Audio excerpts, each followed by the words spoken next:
What's up guys, I am Black Ops Amazing. Welcome back to another video on the channel, back with another Q&A where we take your questions from the comment section below to do with your zombie storyline, Easter eggs, and answer them. As always, if you enjoyed today's video, you know what to do, drop a like rating, make sure you are subscribed to stay up to date with the latest content on the channel, but let's get into it. Here we go. So the first question of the day from Lake Mode Vodka says, hey BOA, in Moon, when Richtofen switches souls with Samantha, why do the zombies still attack Ultimis? So yes, we know during Black Ops 1, Richtofen's whole grand scheme was to take control of the zombies. All throughout World at War and Black Ops 1, Samantha was in control, she was inside of the MPD, and so Richtofen, along with Takeo, Nikolai and Dempsey, who make the Ultimis crew, travelled to different locations such as Shangri-La, Call of the Dead, where they collected the golden rod and the focusing stone, and then eventually they arrived at Moon, where Richtofen used these devices to open up the MPD and switch bodies with Samantha. Richtofen's soul went into Samantha's body inside of the MPD, and he then became the controller of the zombies, and Samantha's soul went into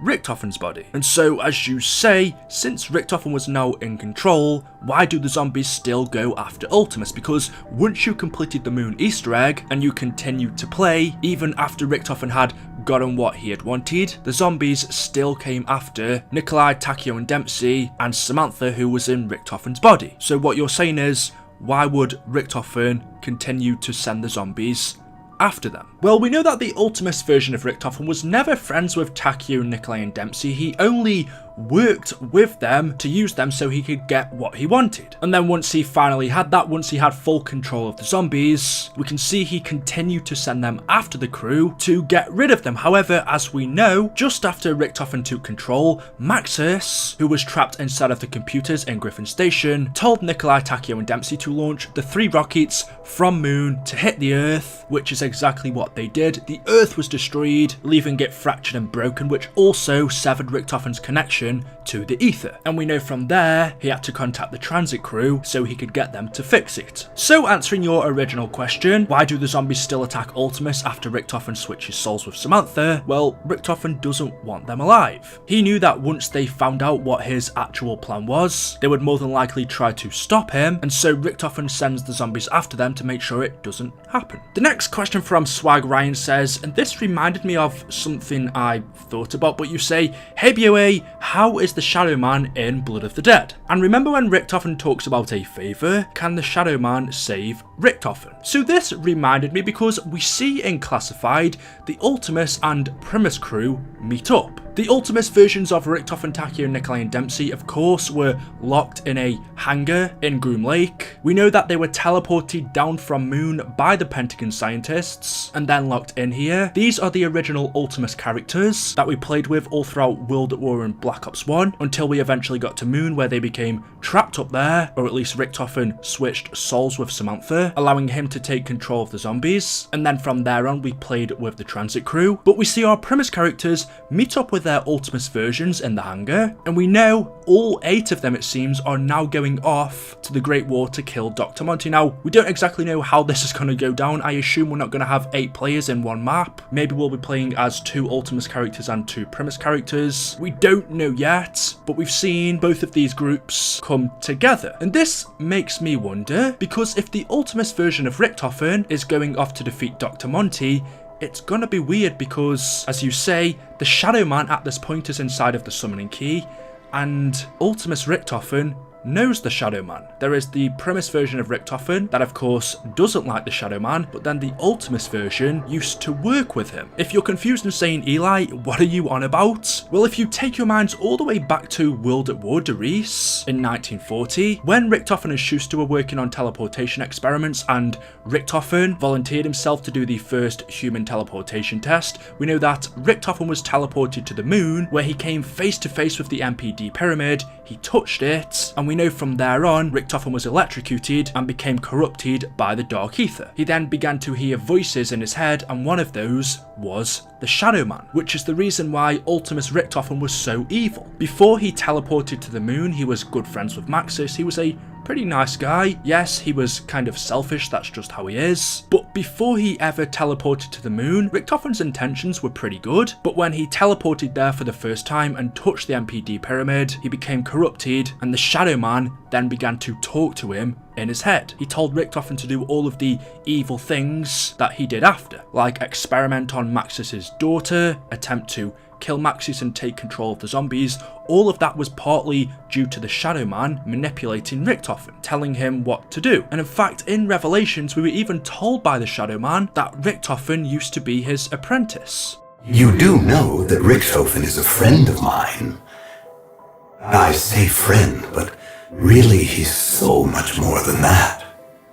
At one point, I almost considered him my apprentice. I mean, he did stab my reporter friend and steal the summoning key. But at one point, he did everything I told him to. I keep hoping he'll remember the promise he made to me so long ago. He said he used to be a good friend of his, and in fact he was so much more than that. Of course he was talking about Ultimis Richtofen, not Primis. But as I said earlier, this makes me think, well, what's gonna happen? Because right now in Classified, as Ultimis Richtofen joins up with the Primis crew, we know inside of the summoning key there is the Shadow Man. I believe none of them actually know that at this point in time, they only found out in Revelations. But if we have the Shadow Man and Ultimis Richtofen, who were friends not too long ago, they worked together, Richtofen was his apprentice, could they end up teaming up again? Maybe in DLC 3 or 4, the Shadow Man accidentally ends up getting released from the summoning key, or he finds a way to talk to Ultimis Richtofen again, and he begins to manipulate him again. You could say, well, it's not exactly the same because this version of Ultimis Richtofen doesn't have the same soul that he did originally. The one that he has now was given to him by zombified Richtofen, and his original one was put inside of a zombie by Maxis and buried, so actually, is it the same one? If Richtofen's soul was put into a zombie and buried, and zombified Richtofen came from buried, and then zombified Richtofen gave his soul to Ultimis Richtofen, technically his soul has just done a full 360. It left his body, went into a zombie, and it's re-entered his body. So actually, if you think of it that way, this is his original soul. So I guess the question is, will Ultimis Richtofen and the Shadow Man team up again? They were good friends at one point. Will they remember this and work together again? Maybe this time for good to defeat Dr. Monty. The next one from Frank says, hey BOA, just wondering, how do you know all of the answers to these questions people ask you? Well, simply I would have to say I've been playing zombies now since Black Ops 1. I was a little too young when World at War first released, but obviously since then I've gone back and played that as well. So I've been playing it now for what, 9, almost 10 years? I've been keeping up with the story for that long. And also since on my YouTube channel I mainly cover just the story, because I've also been making YouTube videos for so many years. And also these Q&As help an awful lot, not with the main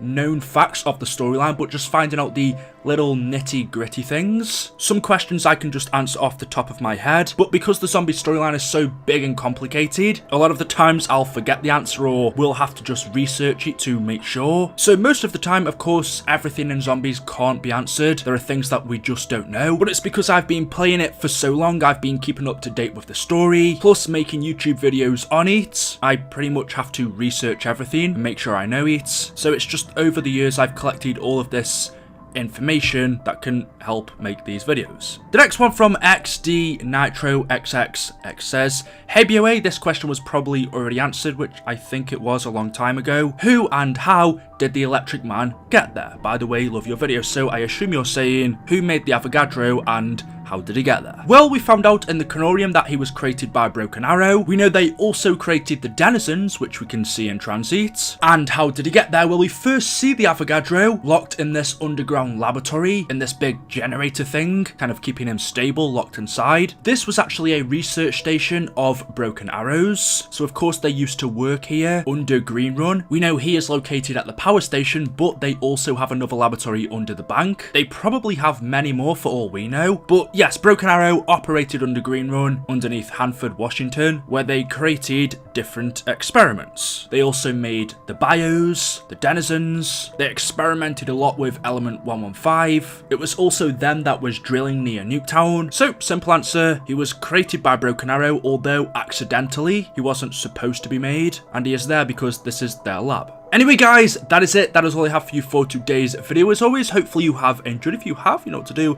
Drop a like rating if you want to, of course. If not, it's totally fine. Make sure you are subscribed to stay up to date with the latest videos. And until next time, goodbye.